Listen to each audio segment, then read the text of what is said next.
శ్రీమాత్రే నమః. సద్గురు జ్యోతిషాలయం నుండి 2026 జూన్ నెలలో 15వ తారీఖు నుండి 21వ తారీఖు వరకు ఈ వారం రాశి ఫలితాలు మేషం నుండి మీనరాశి వరకు ఎలా ఉంది, అందరికీ ఆరోగ్యం ఎలా ఉంది, ఉద్యోగం ఎలా ఉంటుంది, ఒక వ్యాపారం ఎలా ఉంటుంది, రాజకీయం ఎలా ఉంటుంది, ఒక క్యూరియాసిటీతో అందరూ కూడా చూస్తూ ఉంటారు. వాటికి అందరికీ కూడా ఒక అద్భుతమైనటువంటి ఫలితాలని మన యొక్క ఛానల్ ద్వారా అందిస్తున్నాము.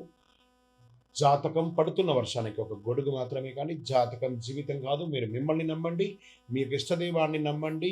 ఈ యొక్క జాతకం అంతా మీ యొక్క వ్యక్తిగత జీవితానికి ఒక 30% మాత్రమే వర్తిస్తుంది. తర్వాత మీ యొక్క పర్సనల్ జాతకం ద్వారానే సంపూర్ణ జాతకం అనేది తెలియబడుతుంది. ఓకే, ఈ వారం గ్రహాలన్నీ కూడా ఎలా ఉన్నాయి అనేది మనం తెలుసుకోబోతున్నాం.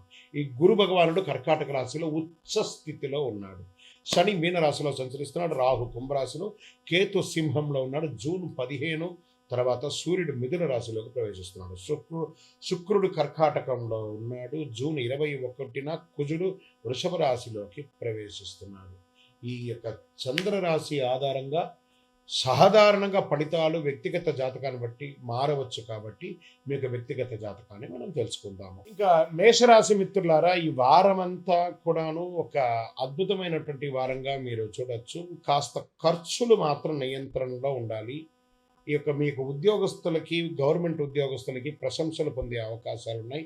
ప్రైవేట్ సెక్టార్లో ఉన్న వాళ్ళకి బాధ్యతలు పెరిగే అవకాశాలు ఉన్నాయి. వ్యాపారంలో నియంత్రణ అవసరం. ఈ పార్ట్నర్షిప్లో కొంచెం ఇబ్బంది పడకుండా చూసుకోండి. షేర్ మార్కెట్ తొందరపడి నిర్ణయాలు పెట్టి లాస్ అవ్వకండి. లాంగ్ టర్మ్ ఇన్వెస్ట్ చేయండి. టీవీ కళాకారులకి అవకాశాల కోసం ఎదురుచూపులు 100% ఫలిస్తాయి. ఒక మంచి సమాచారాన్ని వింటారు. విదేశీయ ఉద్యోగం కోసం కానీ, విదేశీయ వీసాల కోసం ఉన్నటువంటి మంచి అవకాశాలు మాత్రం కనబడుతూ ఉన్నాయి. ఆరోగ్యం పట్ల శ్రద్ధ అవసరం. కోర్టు వ్యవహారాలన్నీ కూడా కాస్త ఆలస్యంగా కనబడుతున్నాయి. ప్రేమికుల మధ్య చిన్న చిన్న అపార్థాలు వచ్చే అవకాశాలు కనబడుతున్నాయి. కుటుంబ పెద్దలతో కూర్చొని మాట్లాడి అన్ని చక్కగా చేసుకోండి. మిశ్రమంగా కనబడ్డా కూడా లక్కీ నంబర్ 9, లక్కీ కలర్ ఎరుపు, లక్కీ దిక్కు వచ్చేసి మీకు తూర్పు దిక్కు కలిసి వచ్చే అవకాశాలు బాగా కనబడుతున్నాయి. లక్ష్మీ నరసింహస్వామి వారు లేదా నరసింహస్వామి వారి క్షేత్రానికి ఎక్కడికైనా వెళ్ళి చక్కగా ఒక 11 ప్రదక్షిణాలు చేయండి.